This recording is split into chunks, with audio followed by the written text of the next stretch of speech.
Hey there, tech fans. Get ready for some juicy intel. Fresh from a sneak peek event, we're diving deep into the Samsung Galaxy S25 series. Confirmed rumors, design choices that'll make you go, and all the techie goodness you crave. You know, it's interesting, all the wild rumors and leaks flying around about this release, like a tech-fueled hurricane, it's been crazy. Yeah, and we live for those. But let's talk about a feature everyone's been begging for, eSIM support. Is Samsung finally giving Taiwan the dual SIM freedom it deserves? The answer is kind of a maybe. They confirmed two versions of the S25 series, one with dual physical SIM cards and one with a physical SIM and eSIM support. But here's the kicker, they're being super secretive about which version Taiwan gets. It's like they're saying, we hear you, but we're playing it cool. Maybe they're just trying to figure out what the market wants before going all in on eSIM. Or maybe they just love a good cliffhanger. Either way, it's a little bit of a I wanted a pony but got a hamster situation. Still cool, but not quite the same. Speaking of cool, you got to hear about these AI advancements. Samsung is basically saying their AI is on another level, smarter than a whole team of rocket scientists combined. So like having a personal assistant who can also predict the future, sign me up. But knowing my luck, it'll probably just tell me when I'm about to spill my coffee. Well, that's useful too, but picture this. You take a picture of an event poster, boom. The AI knows the date, time, and location and adds it to your calendar. No more missed concerts or awkward I forgot your birthday moments. So no more accidentally ordering fried grasshoppers off a menu in a foreign country. I'm sold. Plus there's this Now Brief feature.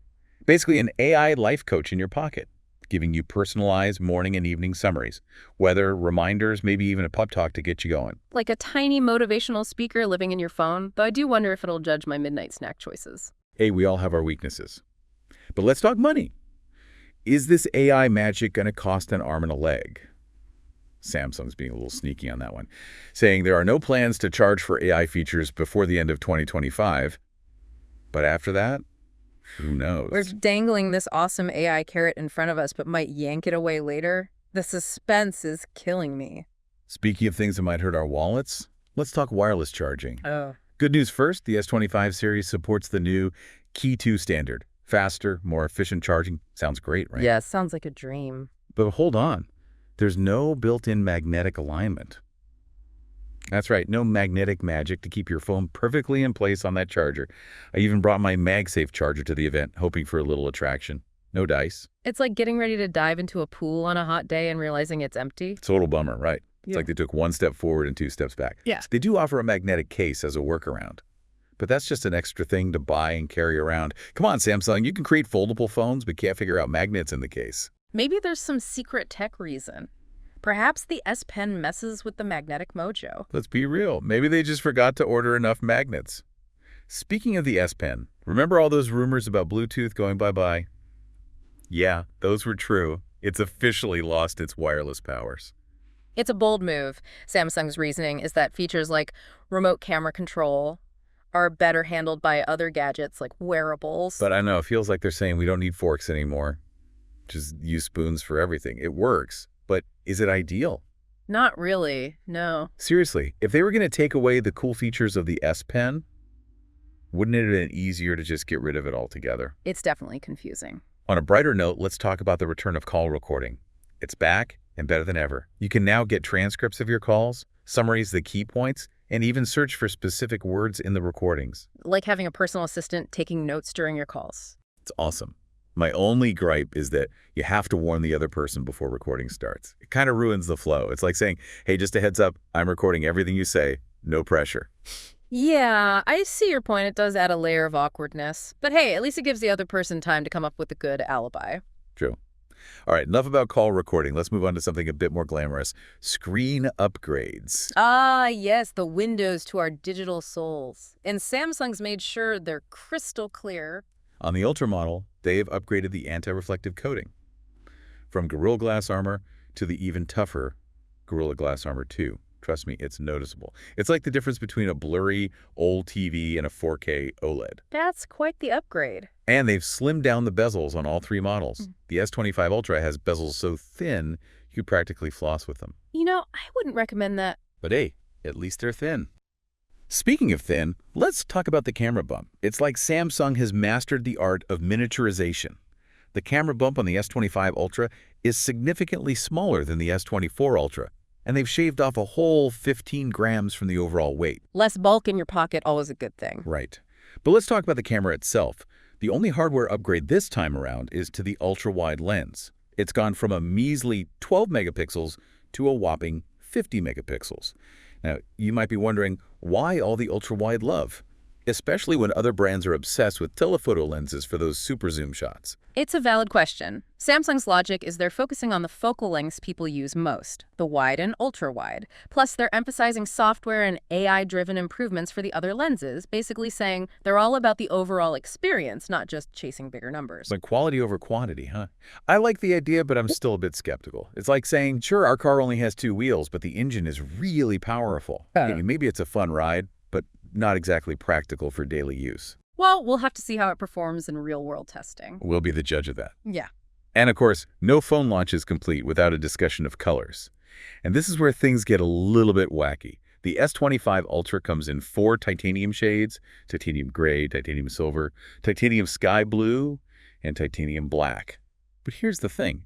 Titanium gray looks more gold than gray. Titanium silver looks more like white, and titanium black, well, it just looks gray. It's like they went to a paint store, closed their eyes, and picked random names. Pretty much. But despite the confusing names, titanium sky blue and titanium gray, which is actually more gold, are pretty stunning. And let's not forget about the S25 and S25 Plus. They've got their own color lineup: icy blue, deep sea blue, dazzling gray, and mystic green.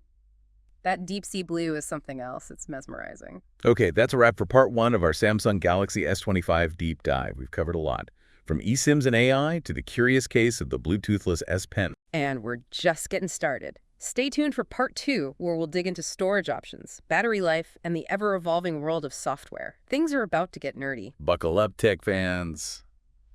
All right, Tech Explorers, we're back and ready to go deeper into the Samsung Galaxy S25 saga. This time, we're tackling storage, battery life, and the always exciting world of software. So get ready to geek out with us. It's fascinating to see how Samsung balances those cutting-edge features with, like, real-world practicality. Yeah, they got to make sure it's something we'll actually use every day. But first things first, let's talk about storage. We all need space for our photos, videos, apps, and, all those cat memes we can't resist saving. Oh, absolutely. I gotta have space for those important memes. So what's the deal with the S25 storage options? Well, it seems like Samsung's playing it safe this time around. Sticking with the same storage tiers as the S24 series, you've got your 256 GB, 512 GB, and for the Ultra, you can go all out with a 1 TB option. No 2 TB option. I guess it's not a huge surprise. But it would be nice for those of us who shoot a ton of video or have a serious app hoarding problem. True. But hey, there's always the trusty micro SD card for expanding storage. Yeah, good point. It's like a little life raft for our drowning data. Speaking of keeping things afloat, let's move on to RAM. Samsung's not skimping here. All 3 S25 models come with a generous 12 GB of RAM. 12 GB. That's like a superhighway for your data. No traffic jams here. Yeah, no more lag when you're switching between apps or trying to edit that epic vacation video. But it makes you wonder, will we ever see phones with 16 GB of RAM? Or is that just overkill? It's hard to say, but as apps and software get more demanding, who knows what the future holds. Maybe we'll be running full-blown operating systems on our phones soon. It's mind-blowing. Yeah. But let's get real for a second and talk about something that haunts all smartphone users: battery life. Ah, yes, the eternal struggle. It's the Achilles heel of even the most powerful devices. Samsung claims the S25 series will have all-day battery life. But we've heard that before, haven't we? It's a bit vague, isn't it? Like saying a car has good mileage. Yeah, what does that even mean? Is it a gas guzzler or a hybrid that sips fuel? They do mention some optimizations thanks to the new Snapdragon 8 Gen 3 processor. Supposedly, it's much more power efficient. So maybe there's hope for our battery-anxious souls. But let's be real. With all that AI running in the background, I have my doubts about this all-day claim. We'll have to put it to the test. Real-world usage is the only way to know for sure. Definitely. Speaking of real-world usage, let's switch gears to software. Samsung's One UI has evolved over the years, but still has a reputation for being a bit, shall we say, extra. It's like that friend who loves to layer on the accessories. Sometimes it's a bit much, but hey, they're committed to their style. Well, get ready for One UI 6.1. Samsung's all about personalization and smooth workflows with this update. They're giving users more control over their phone's look and feel. and how they interact with it. So my home screen is a chaotic mix of cat memes and to-do lists. That's just my personality shining through. Exactly. But it's not just about aesthetics. They've also made performance improvements behind the scenes, making everything snappier and more responsive. I love the sound of that. And let's not forget about those software updates.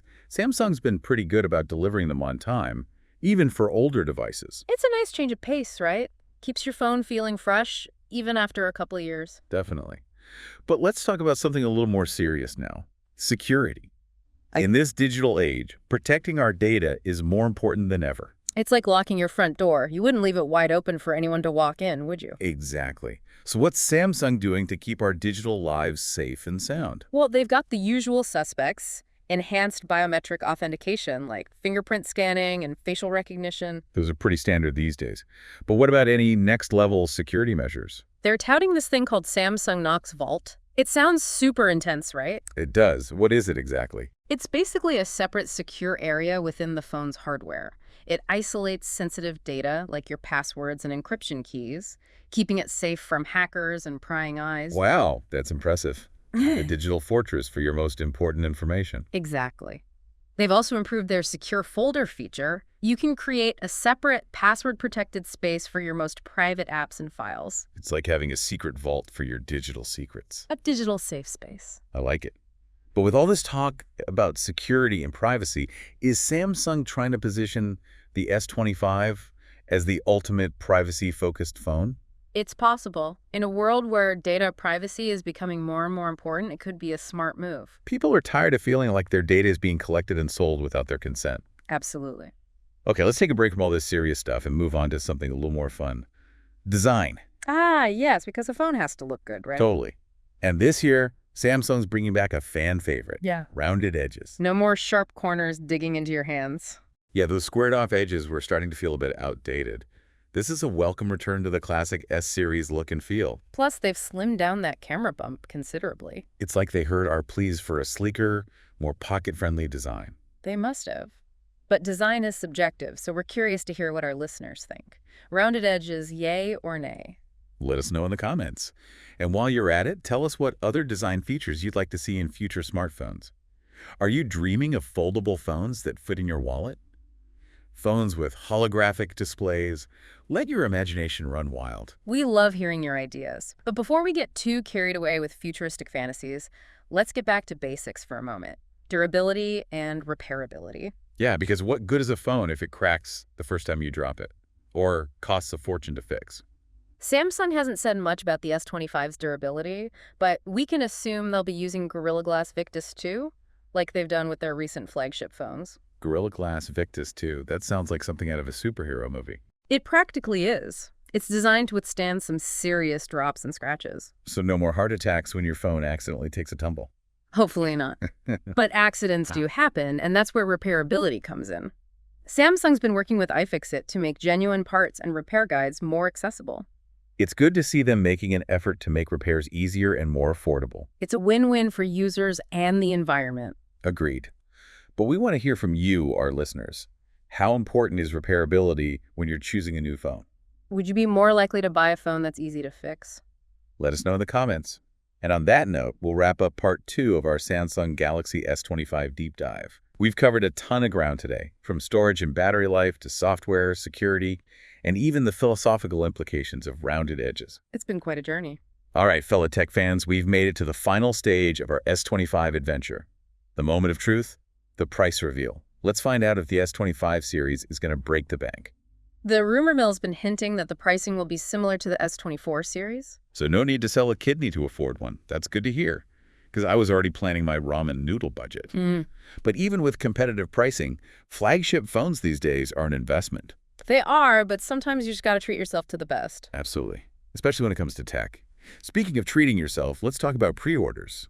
The rumors say they'll be opening up soon after the official unveiling, so get those fingers ready to click Add to Cart. And if we follow the usual pattern, we could probably expect a global launch within a few weeks of pre-orders. So we could be holding those shiny new S25s in our hands sooner than later. Hopefully. I can't wait. But before we get too excited, let's put on our prediction hats for a moment. What's your take on the S25 series' chances of success? Will it be a blockbuster hit, a total flop? or somewhere in between? Well, my tech crystal ball is a little cloudy today, but I think it has the potential to be a winner. Yeah, I mean, the AI features are pretty mind-blowing. The design is sleek, and the overall experience seems really polished. They definitely checked a lot of boxes with this one, but there are also those questionable decisions that could hold it back. You're talking about the Bluetoothless S Pen Yeah. and the lack of magnetic charging, right? Exactly. Those are pretty big omissions for a flagship phone in 2025. I agree. It feels like they took a few steps forward and then stumbled backward. It's a gamble for sure. So it all comes down to whether consumers are willing to overlook those flaws and focus on the positives. We'll have to wait and see how it all plays out. The smartphone market is a battlefield, and only the strongest survive. That's for sure. But one thing's clear. AI is becoming more and more integrated into our smartphone experience. It's no longer just a futuristic concept. It's becoming essential. It's like the brains behind our smartphones are getting a serious upgrade. So basically, our phones are getting smarter than us. Well, let's not go that far. But AI is definitely changing the game. And speaking of changing the game, we can't forget about the metaverse. Yeah. It's the hot topic these days, and, Samsung's not going to miss out on the action. Right, they're already talking about how the S25 can be your portal to the metaverse. Imagine attending virtual meetings, exploring digital worlds, all through your phone. It's both exciting and a little bit mind-boggling. Yeah, it makes you wonder about the future of reality itself. Are we all just going to be living in virtual worlds someday? Who knows? But the S25 might be our first step towards that future. Okay, let's bring things back down to earth for a moment. We still need to see how the S25 actually performs in the real world, how well that AI actually works, and how much those design choices really matter to users. Our in-depth review is coming soon, so stay tuned for that. We'll be putting the S25 through its paces, testing everything, from battery life to camera performance to how it handles those metaverse experiences. We'll leave no stone unturned. But before we wrap things up, we want to hear from you, our listeners. What are your hopes and dreams for the future of smartphones? What innovations are you most excited about? Let us know in the comments. We love hearing your thoughts and predictions. Because the future of tech is a journey we're all taking together. That's right, we're all in this digital world together. And that's a wrap on our Samsung Galaxy S25 deep dive. Thanks for joining us on this whirlwind of tech exploration. We had a blast sharing all the latest info, and we hope you found it informative and entertaining. Be sure to subscribe to our channel for more in-depth tech reviews and discussions. And until next time, stay curious and stay connected.